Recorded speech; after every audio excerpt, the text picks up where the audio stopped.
ಓದೋಣ. ಅಷ್ಟು ಮಾತ್ರ ಓದಮ್ಮ. ನೀನು ರಕ್ಷಣೆ ಹೊಂದು, ನಿನ್ನ ಮನೆಯಲ್ಲಿರುವ ಎಲ್ಲರೂ ಕೂಡ ರಕ್ಷಣೆ ಹೊಂದುತ್ತಾರೆ.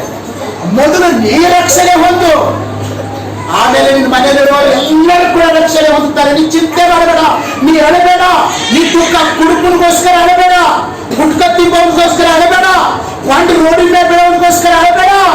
ದೇವ್ರ ಸಮ್ಮುಖದಲ್ಲಿ ನೀ ಹೇಳು, ದೇವ್ರ ಸನ್ನಿಧಿಯಲ್ಲಿ ಮುಂದೆ ಹೇಳು.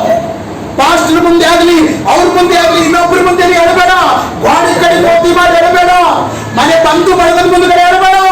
ದೇವ್ರ ಸನ್ನಿಧಿ ಬಂದು, ದೇವ್ರೇ ನನ್ನ ಗಂಡ ಕುಡಿತಾ ಇದ್ದಾನೆ, ನನ್ನ ಮಕ್ಕಳು ನನ್ನ ಮಾತು ಕೇಳುತ್ತಿಲ್ಲ, ದೇವ್ರ ಸನ್ನಿಧಿಯಲ್ಲಿ ಕಣ್ಣೀರು ಸುರಿಸು. ದೇವರೇನಂತ ಹೇಳ್ತಾನೆ ಗೊತ್ತದನ? ನಾನು ಚೇಂಜ್ ಮಾಡ್ತೀನಿ. ಸೌಲನನ್ನ ಪೌಲನಾಗಿ ಮಾರ್ಪಡಿಸಿದಂತ ದೇವರು, ಶತ್ರುಗಳನ್ನೆಲ್ಲ ನಿನ್ನ ಸ್ನೇಹಿತರನ್ನಾಗಿ ಮಾಡುವಂತ ದೇವರು, ನಿನ್ನ ವೈರಿಗಳನ್ನೆಲ್ಲ ನಿನ್ನನ್ನು ಕಾಯುವಂತ ಮನುಷ್ಯರಾಗಿ ಮಾಡುವಂತ ದೇವರು.